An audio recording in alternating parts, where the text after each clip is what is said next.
Hi, this is Nini White with an abbreviated version of the slideshow we presented at the California Kindergarten Association conference on January 17th. There are 75 slides in this show. I'm going to try to keep this under 20 minutes. Here we go. There's a picture of Lonnie, my co-presenter, and myself. This is a motivating quote for us. We are now at a point where we must educate our children about what no one knew yesterday and prepare them for what no one knows yet. The top priority is, and learning objective for you is to help you facilitate young children's retention of social, emotional, and life skills lessons. We crossed out that teach on purpose, and you'll see why in a moment. This is our agenda.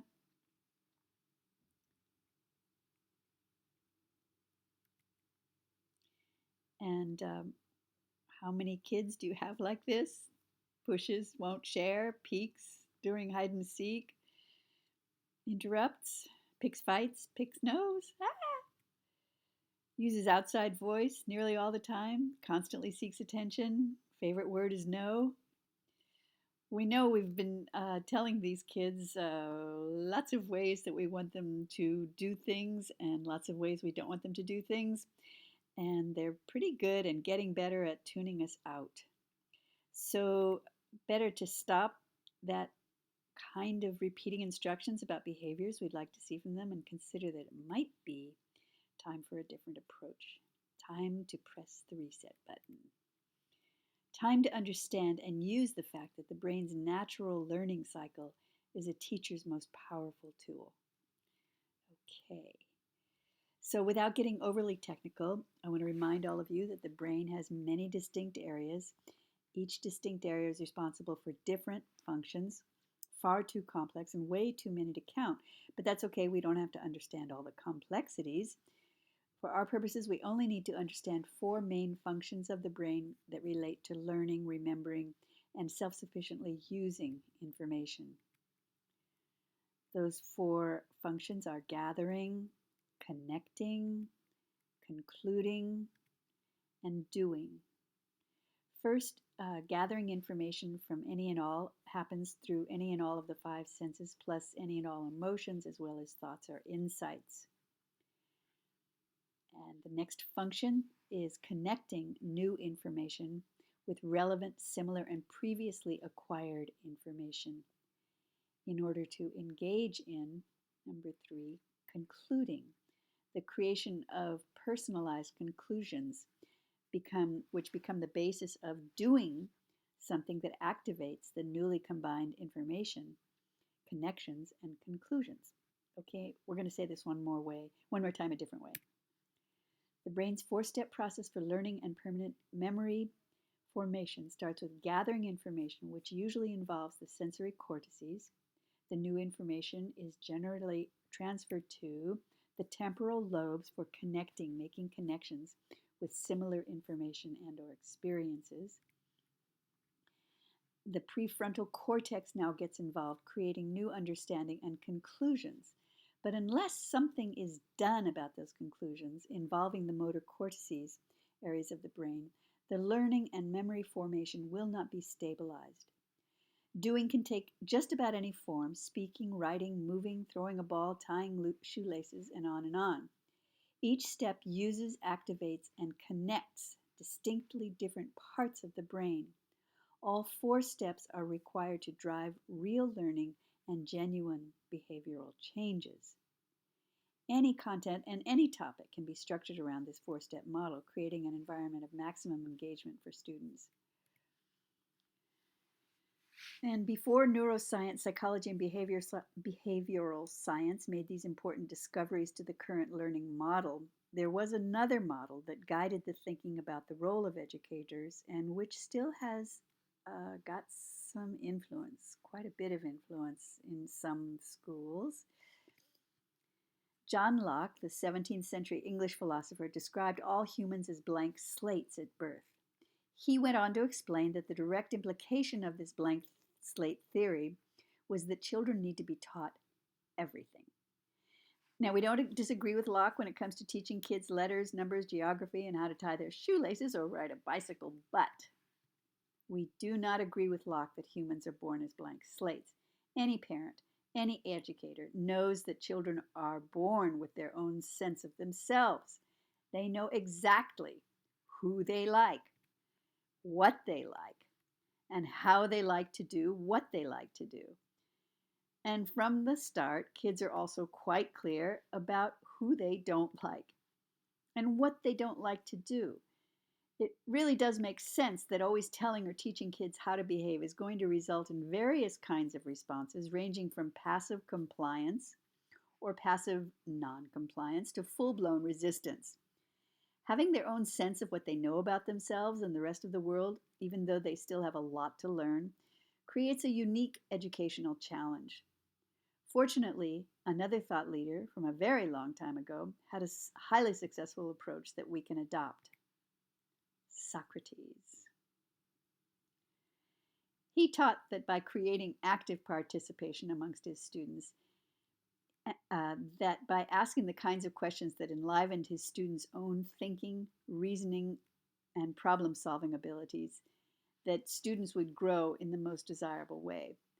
The right kinds of questions help children view themselves as problem solvers, and that's a feeling they love. We all love. So then we showed the video of the kindergarten class in San Jose. Very important, the group effect, showing that also showed how the kids are listening to each other. So the first building block for the kids' own wisdom approach is active participation, is one of the most efficient elements for remembering and using information. And it perfectly aligns with the brain's four-step process for learning and permanent memory formation.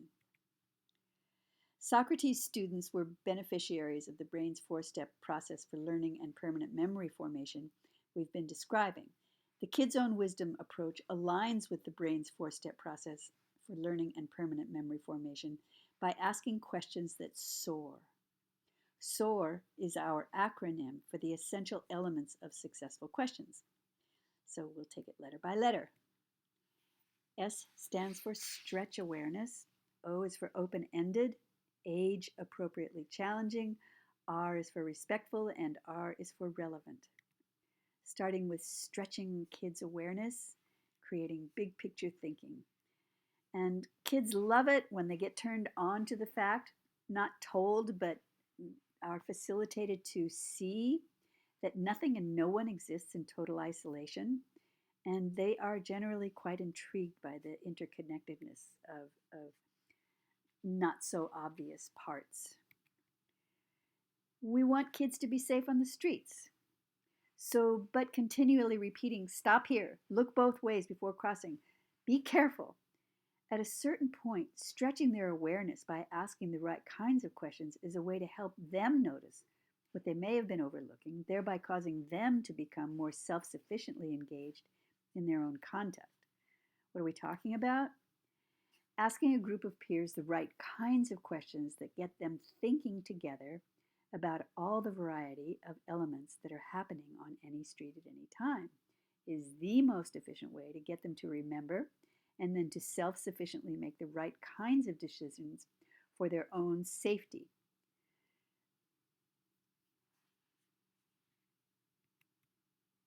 Here is a direct example from the Kids' Own Wisdom resources, and we have a whole list of questions, and we have contrasting pictures that show different ways of doing things that we can come up with a lot of questions, and you will see that in a minute. Next, though, very important element is open-ended questions. More than one right answer, they lead students to think and to analyze, and they stir genuine engagement and curiosity about peers' responses. Some examples of closed-ended or open-ended questions.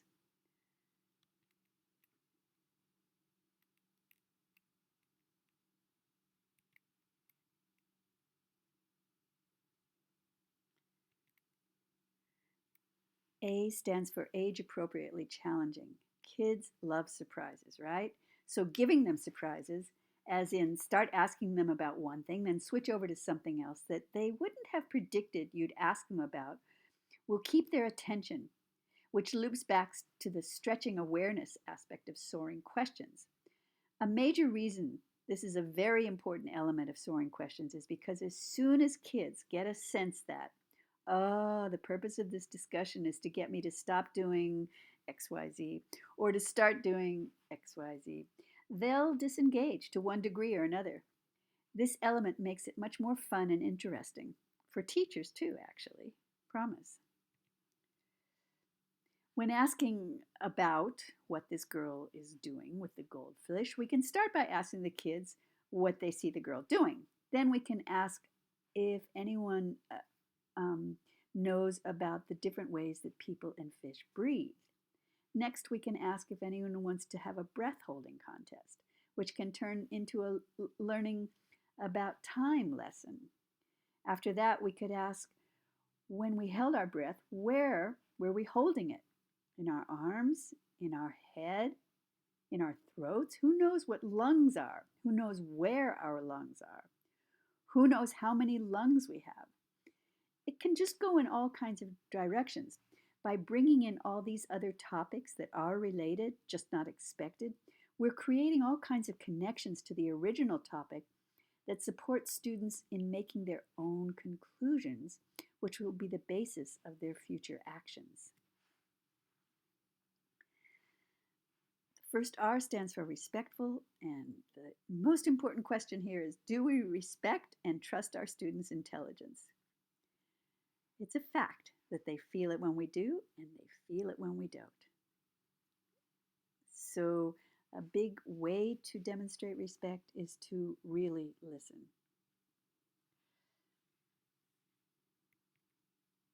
And relevance means there's something already in the brain to connect to, and or your next question is going to relate in a way that stretches and expands the discussion. Can you see how all of this is fitting together? So the second building block, questions need to soar if they're going to engage students' minds and hearts, which again aligns with the brain's four-step process for learning and permanent memory formation. The Kids' Own Wisdom approach adds another element deemed essential. Quality images. Images anchor peer group discussions and provide concrete platforms for thinking and sharing points of view. Although there is not yet a large school population using the Kids' Own Wisdom approach, there is a large school population using VTS, Visual Thinking Strategies. I'd like to spend a little time describing their well-researched, extensively documented, and highly respected approach, because just about everything that applies to VTS applies to the theory and practice of the Kids' Own Wisdom approach in the social, emotional, and life skills learning arena. Visual Thinking Strategies, VTS, is a teacher-facilitated approach to engaging students in group discussions around art objects. It is perhaps the simplest way in which teachers and schools can provide students with thinking opportunities, which develop their thinking skills that research has shown become habitual and transfer from lesson to lesson by exercising students' oral and written language literacy, visual literacy, and collaborative interactions with peers. This is what a VTS session looks like with young kids. And much like Kids' Own Wisdom, VTS provides a way to jumpstart a process of learning to think, VTS provides a way to jumpstart a process of learning to think deeply, enabling students to use existing visual and cognitive skills to develop confidence and experience, learning to use what they already know to figure out what they don't yet know, but are definitely interested in knowing. Both the Kids' Own Wisdom approach and the VTS group problem-solving processes enable students to cultivate their ability to present their own ideas while respecting and learning from the perspectives of others. of their peers. With Kids' Own Wisdom, we found that the brain science of learning we found what the brain science of learning confirms. Peer group discussions anchored on quality images draw out what kids know, what kids enjoy sharing about what they know, which makes learning about peers' perspective the most natural thing in the world. Quality images that spark interest and imagination are quite easy to grab off the internet by Googling and choosing images. The Kids' Own Wisdom approach has a set of materials, but you can do this on your own if you want, just by Googling images. So, visuals assure that group discussions maintain clear focus. Now it's time to practice exactly what we've been talking about. So, this is a situation most, if not all, of our kids have been part of, either on one side or the other. What soaring questions could we ask here?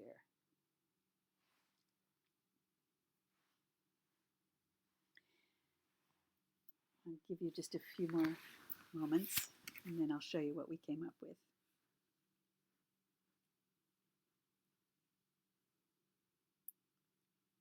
Okay. Who are the kids in this picture? Where are these kids? Who wants to take a guess at what sounds that boy is making? How does the girl feel? What do you see that makes you think that? Do her feelings matter? Why is that your answer? I'll let you read the rest on your own.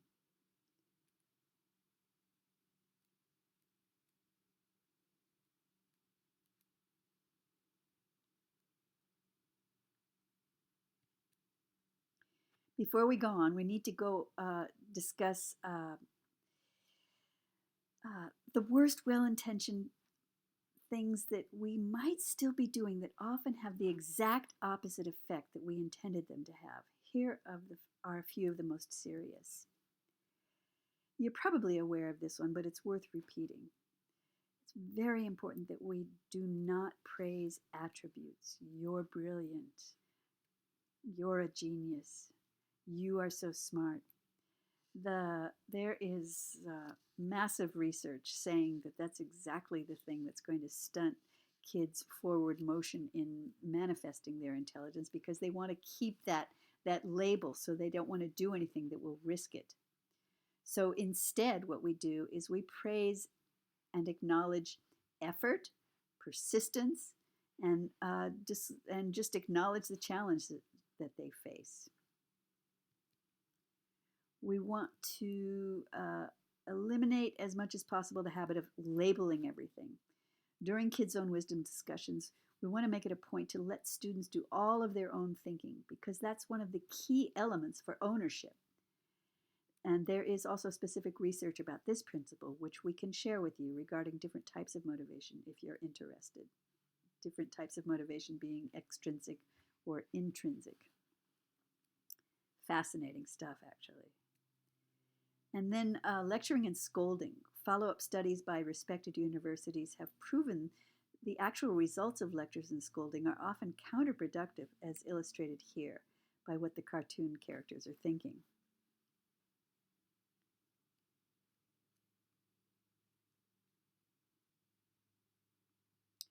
So, and then Lonnie was describing how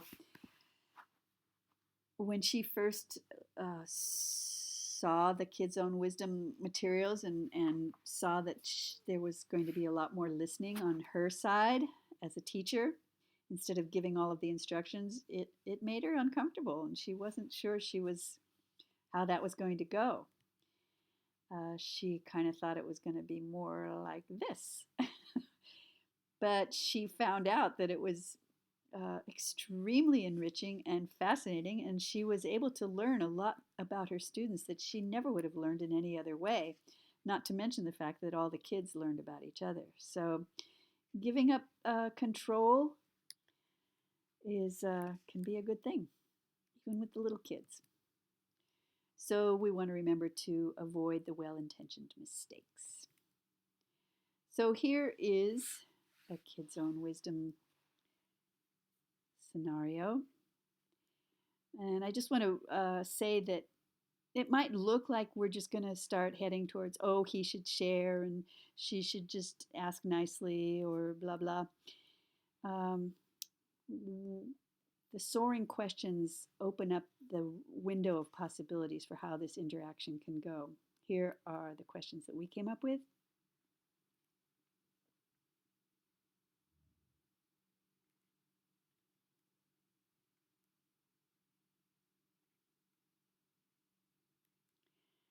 And now another way, now then we can show kids another way of doing things. Not necessary, but it helps, especially with particularly young kids. One thing we won't do when we show another way of doing things is to label it like right, wrong, good, bad, should, shouldn't.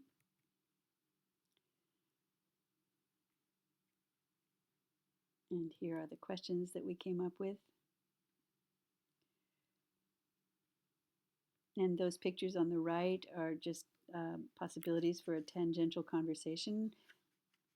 None of this is scripted. It's just all kinds of suggestions for directions that the conversation can go to help you in case, kids will sometimes get silly.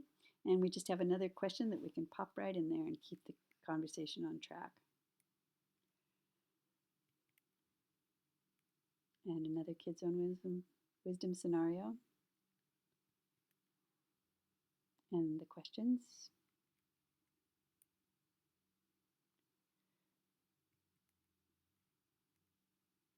Another way of doing things.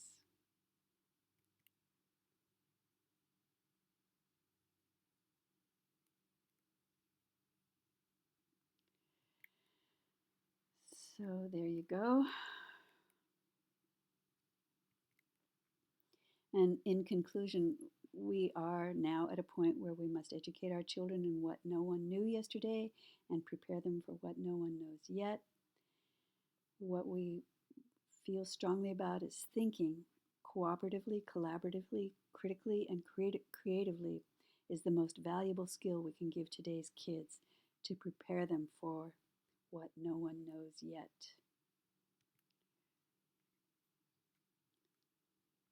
And that is that.